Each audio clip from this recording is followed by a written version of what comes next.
На прошлом уроке мы научили простую нейронную сеть распознавать разные элементы одежды. Это были футболки, это были штаны, это были какие-либо сандали, либо же ботинки. Но это, скажем так, довольно-таки, конечно, интересно, но хочется всего большего. Всем привет, это Beyond Curriculum, с вами Даниил, и сегодня мы с вами займемся созданием настоящей сверточной нейронной сети.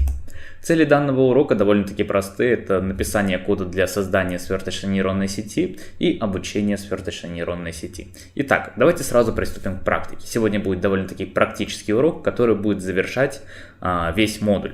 Данный модуль вообще в целом, если подытожить, задумывался именно для того, чтобы сделать введение нейронной сети без каких-либо углублений. Это нужно для того, чтобы мы перешли затем к нейронным сетям сверточным, которые называются YOLO V4 на фреймворке Darknet, которые как раз-таки мы будем изучать более углубленно и на которых как раз-таки мы будем делать роботов в дальнейшем. То есть модуль по нейронным сетям нам был нужен именно для того, чтобы у вас было как таковое понимание того, что такое нейронная сеть, как она работает и примерно как ее можно сделать. Соответственно, давайте сразу перейдем к практике. Итак, я до этого сделал на рабочем столе отдельную папку, назвал ее Neural Network. Тут у меня уже есть готовый код, но мы код будем писать полностью заново.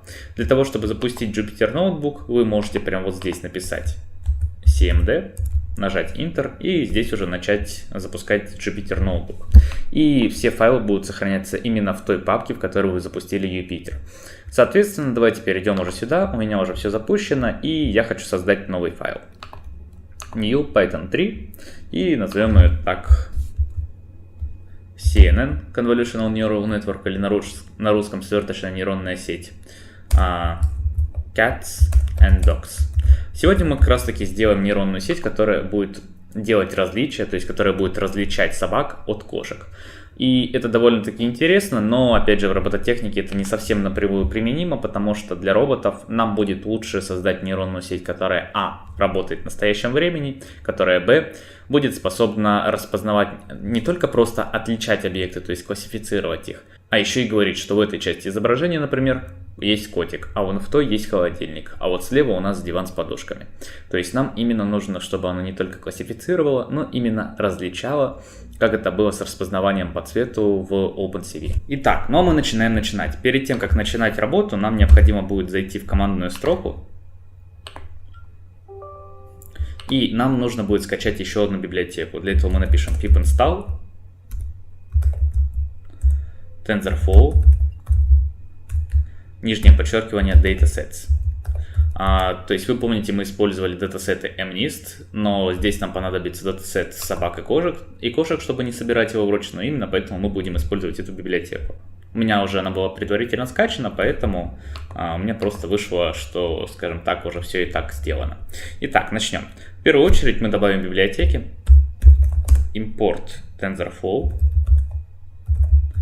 STF, далее import TensorFlow datasets,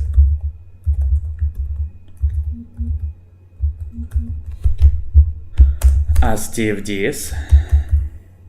Далее нам нужно будет добавить keras. Мы пишем from TensorFlow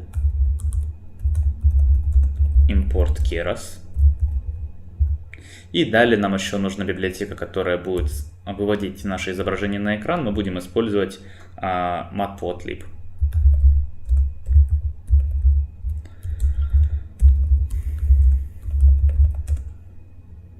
Нам нужен будет именно модуль PyPlot, и мы его добавим как PLT. Окей, отлично.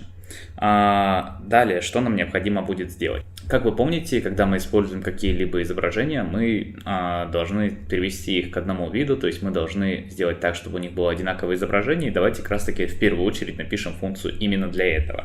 То есть мы создаем функцию, которая называется preprocess. Сюда у нас будет заходить два аргумента. Это, во-первых, само изображение, и, во-вторых, label самого изображения. То есть, скажем так, image — это изображение, а label — это как раз таки то, что изображено на этом изображении. И мы сразу же будем возвращать результат функции resize, tf.image.resize. И здесь мы уже указываем в качестве аргументов изображения. Затем мы указываем параметры ширины и высоты, то есть здесь можно указать 200-200. Мы сделаем 200 на 200. Далее мы результат этой функции делим на 255.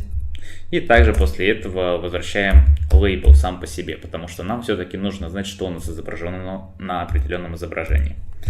Так, отлично. После этого нам необходимо сделать следующее.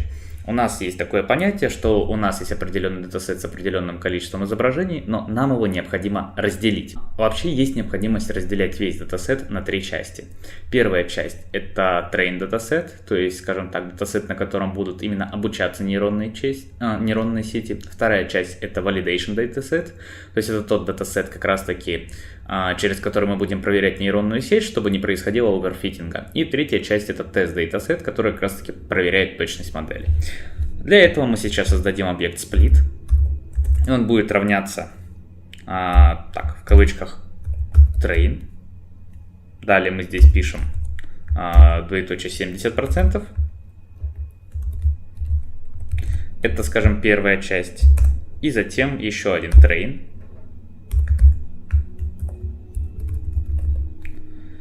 Также кавычки, точнее не кавычки, прямоугольные скобки, 70%. И чаще всего при этом можно отметить, что тестовый датасет также может быть и датасетом валидации, то есть именно поэтому мы датасет в данном случае разделили на 2 части, то есть это первый от 0 до 70%, то есть 70% датасета всегда должно уходить на train, и 30% остальные уходят на validation и на тест. Либо это 60-20-20, либо это 70-30.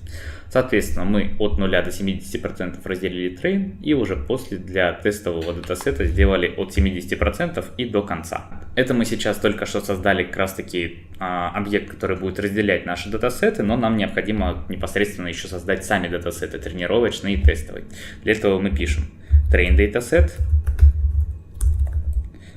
затем test dataset, они равны tfds.load, то есть мы сейчас будем скачивать датасет именно с библиотеки TensorFlow Datasets.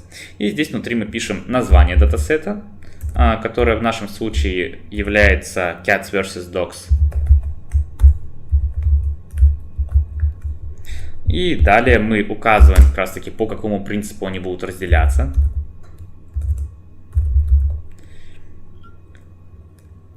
И затем ставим маркер as-supervised true.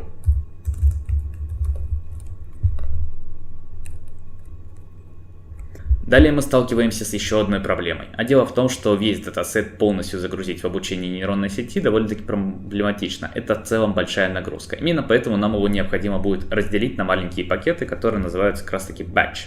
Или партия. То есть мы разделяем весь датасет на несколько партий. Ровно сейчас мы это опять-таки и сделаем, чтобы наша нейронная сеть могла обучаться, скажем так, не нагружаясь, не перегружаясь и не перегружая наш компьютер. Для этого мы пишем train dataset равно train-dataset.map. Далее мы здесь используем функцию, заранее написанную нами preprocess, для того, чтобы она обработала все фотографии датасета и привела их к одному виду. И далее мы уже их разделяем на партии. Пишем здесь patch и пишем размер партии 32. То же самое делаем мы с тестовым датасетом.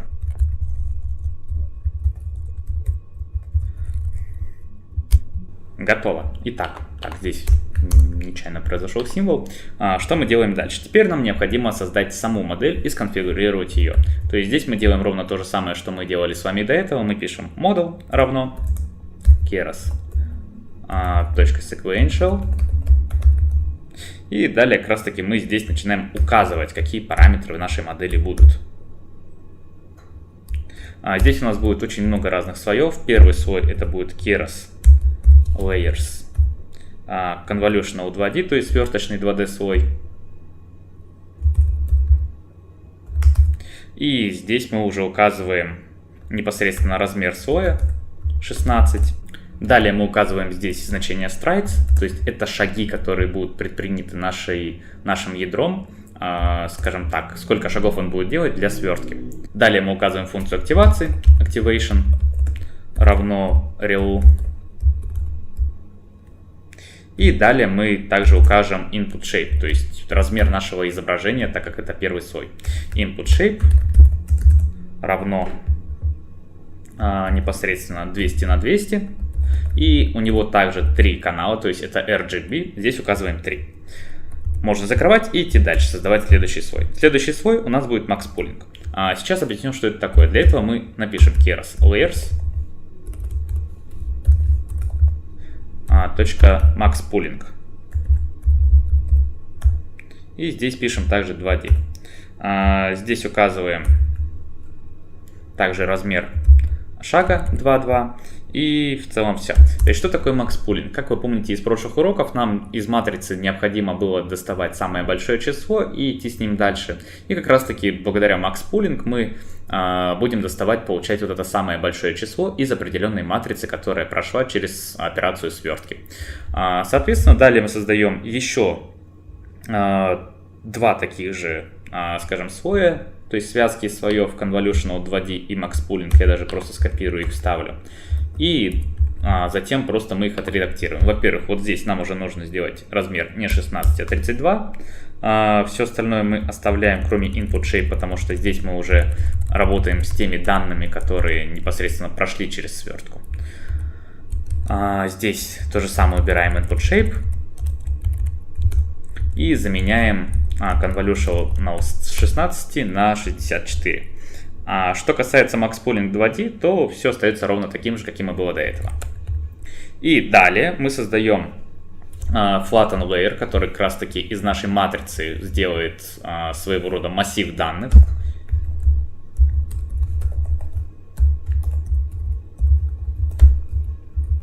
И после этого мы уже создаем 2 Dense Layer, о которых вы можете помнить с прошлых уроков. Один лейер у нас будет, получается, на 512.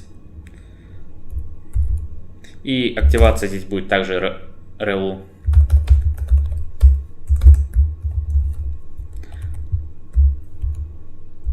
Не забывайте ставить запятые.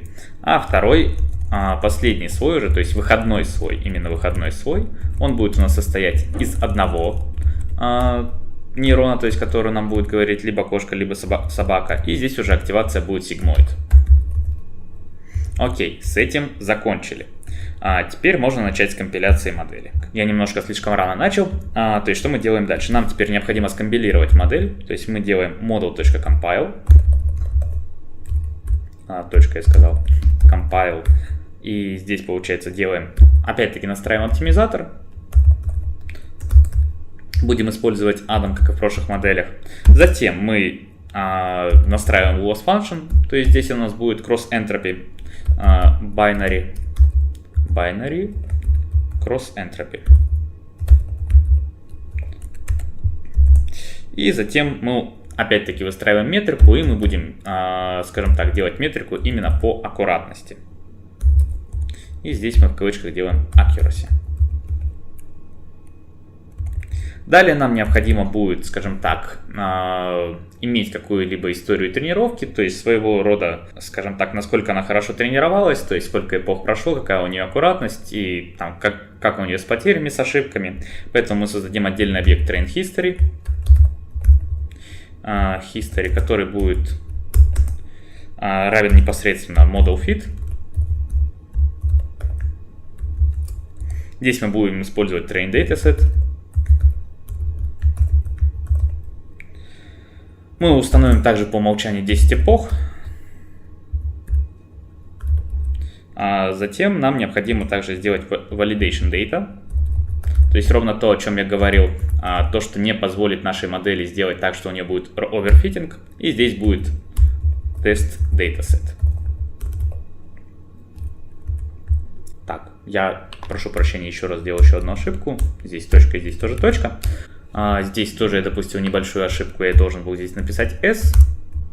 И да, окей. И для чего вообще в целом мне нужен был весь этот train history? Я хочу не просто знать, то есть какая у меня аккуратность была, то есть точность модели или какие ошибки были. Я хочу именно, чтобы мне построился график, и в конце я мог на графике определить, насколько моя модель хорошо обучилась. Для этого мы сделаем следующее.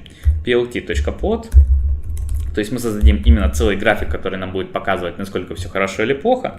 И здесь мы как раз таки будем указывать сейчас все конфигурации, все характеристики, которые мы хотим видеть. Первое это именно Train History. .history.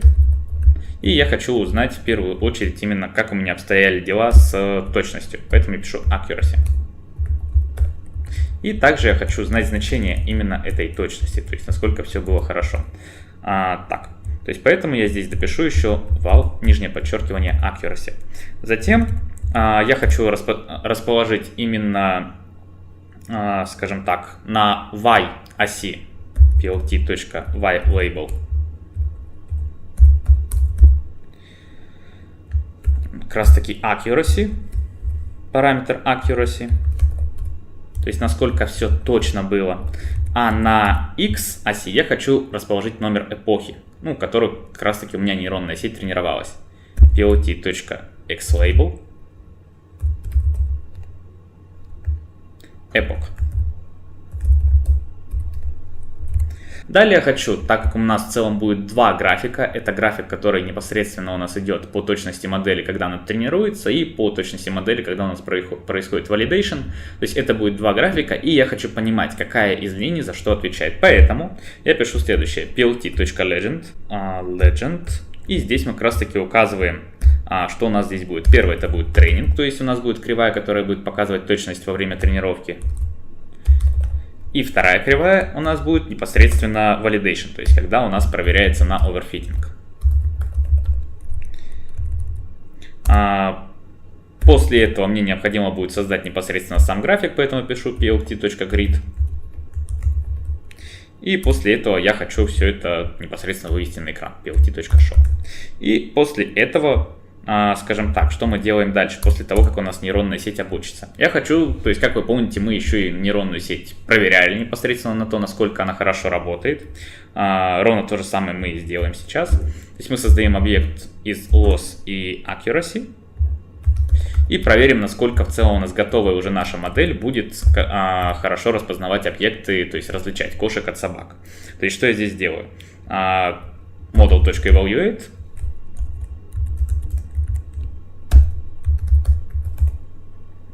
И здесь мы уже будем использовать тест dataset. После этого я хочу вывести на экран, скажем так, loss. И после этого я хочу также, то есть все ошибки, которые есть. И хочу вывести значение, насколько у нас нейронная сеть точная. Accuracy. И после этого, после того, как мы обучили нейронную сеть, то есть не просто... да, то есть обучить нейронную сеть очень важно, но еще важнее эту модель сохранить, чтобы использовать ее в дальнейшем, так как после каждого включения нейронной сети обучать ее заново это очень ресурсозатратно и в целом очень долго и, скажем так, неэффективно. Поэтому, чтобы мы могли эту модель использовать в дальнейшем, мы должны эту модель сохранить. То есть мы пишем model.save. И далее здесь уже, скажем так, выбираем имя для модели. Можем написать model1.h5. h5 как раз таки тип данных файла, который отвечает за сохранение модели. Итак, начнем обучение. Обучение здесь началось, но скажу так, что я заранее за кадром сделал уже обучение этой модели, поэтому мы сейчас перейдем непосредственно в другое окошко, где я вам покажу, что у нас получилось после этого. А потом уже я загружу ту модель, которую я обучил за кадром, и мы уже посмотрим, насколько она хорошо определяет все. И как вы видите, после того, как я вот здесь обучил модель через 10 эпох, у меня построился вот такой вот график, то есть здесь у меня есть кривая тренинг, здесь у меня есть кривая validation, насколько, скажем так, при обучении нейронной сети у меня все было точно и насколько большая была ошибка, и как раз таки здесь у меня также вывелись данные по ошибке и по непосредственно accuracy, то есть по точности. Точность у нее примерно 75%, что в целом ни много ни мало. И давайте после этого теперь загрузим непосредственно саму модель сюда. То есть эта ошибка вылезла, потому что я как раз таки остановил обучение. То есть что я делаю теперь? Я создаю объект, который равно model keras.models.loadModel. В нашем случае, так как мы назвали модель Model 1, мы бы загрузили Model 1, но так как я назвал модель, которую обучил за кадром, просто Model H5, то я загружу именно ее. Model.h5. Далее нам как раз таки нужно сделать кое-какие predictions, именно предсказания. Мы создаем объект predictions, который равен model.predict. И затем мы как раз таки из тестового датасета возьмем 8 изображений, потому что большинство тестового датасета у нас было использовано для validation сета, да и в целом, скажем так, мы хотим просто посмотреть на результат. Так, то есть пишем test dataset.take 8. Затем мы хотим это все вывести на экран. То есть, что я делаю дальше? Я, во-первых, создам определенный счетчик, который равен нулю. Сейчас вы поймете, зачем он вообще в целом нам нужен. Далее нам необходимо создать непосредственно графики с каждым изображением, поэтому мы создадим два объекта figure и ax, которые будут равны plt.supports. И здесь как раз таки будет от 1 до 8, то есть от первого изображения до 8 изображения. И непосредственно, что мы будем делать дальше? Мы теперь в цикле будем работать с этими изображениями, то есть мы не просто должны их вывести на экран, а именно мы должны вывести изображения и их лейблы, то есть их названия для того, чтобы понять, как нейронная сеть как раз таки определила эти названия. То есть мы делаем следующее. For image и нижнее подчеркивание, то есть еще один отдельный счетчик in test dataset.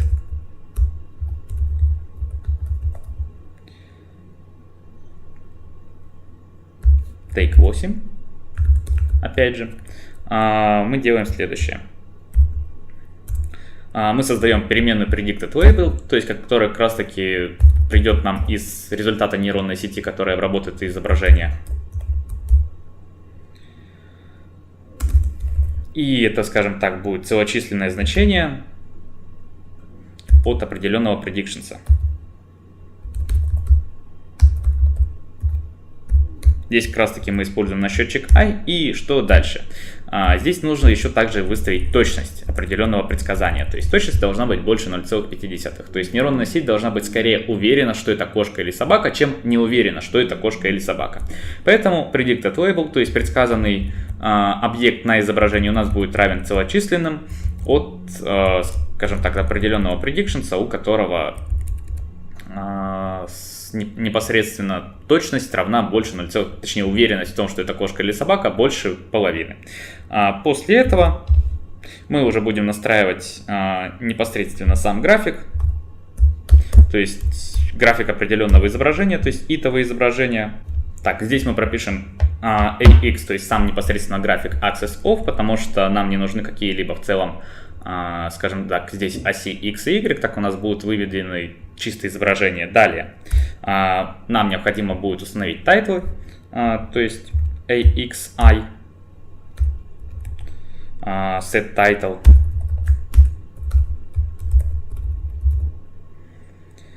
Здесь мы указываем непосредственно class name, то есть именно название определенного изображения, то есть это либо кошка или собака.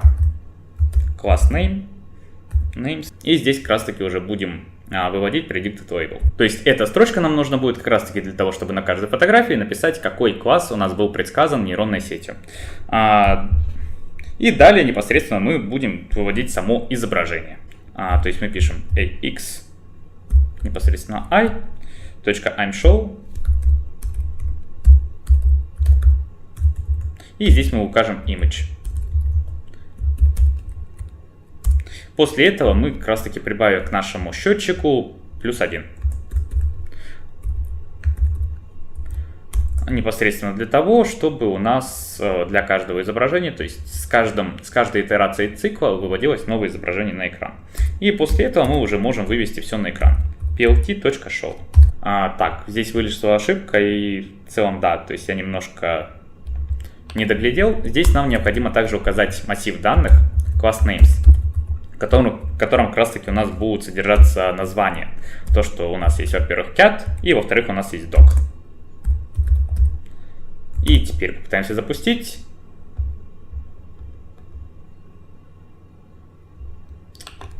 Здесь нужно было поставить равно. И вот теперь таки как раз таки мы видим все. Так, здесь, наверное, надо было поставить все-таки I.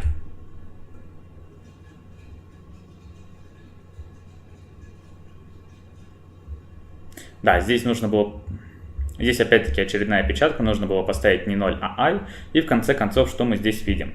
То, что нейронная сеть не всегда работает ровно так, как должна работать. Здесь у нас в целом видно, что кошка, но он определил ее как собаку. Здесь собаку определил правильно, опять-таки это кошка, но котов при этом он тоже определяет. Вот эту собаку он определил как кошку. То есть, что можно вообще сказать про нейронные сети, если мы их пишем на TensorFlow или на Keras или на PyTorch? Все эти нейронные сети и фреймворки были разработаны Google и Facebook непосредственно для, скажем так, науки. То есть научное сообщество использует часто эти фреймворки для создания каких-либо нейронных сетей в научных целях. Но, тем не менее, если мы говорим о применении в реальной жизни, применении в робототехнике, то это не совсем подходит. Что нам нужно? Нам нужна такая нейронная сеть, которая бы распознавала объекты, скажем так, в реальном времени и могла бы не просто их классифицировать, как сейчас, что это вот, например, кошка или собака, а могла бы сказать, что вот в этой части изображения кошка, а вот там собака. И такие нейросети, скажем так, существуют, и такую нейросеть мы как раз таки и будем изучать в нашем следующем курсе по YOLO 4. Данный курс, опять же, повторюсь, был направлен именно на то, чтобы показать вам в целом, то есть, что такое нейронные сети, при этом не углубляясь в суть того же самого TensorFlow, просто потому что нам он нужен, то есть, как такой небольшой рубеж для того, чтобы перейти к чему-то более стоящему именно для робототехники, а именно к YOLO 4. И именно такие нейронные сети, например, используются в разных строительных компаниях продвинутых, которые хотят следить за тем, чтобы все сотрудники, к примеру, соблюдали социальную дистанцию и носили шлемы, точнее каски. Но, скажем так, такую нейронную сеть крайне сложно импортировать в робототехнику. Максимум, что она может дать нам на данный момент, это просто показать, как работает нейронная сеть, как ее обучать, в целом, какие есть такие основные вещи, и на этом все. Но мы заканчиваем этот курс, так же, как мы и заканчиваем на этот урок. А если вы хотите получить практику, получить ноутбук, получить конструктор Arduino и 3D принтер, обязательно приходите в американские уголки, которые есть в 11 городах Казахстана. Зарегистрировавшись на сайте самого уголка, в соответствии с эпидситуацией, вы можете получить доступ на 2 часа или даже более, то есть в разных городах по-разному, и безвозмездно абсолютно можете использовать их оборудование для того, чтобы делать практику на основе наших уроков. Также не забывайте делать домашние задания, рассказывать о курсах друзьям и писать комментарии. Всем большое спасибо, до скорых встреч!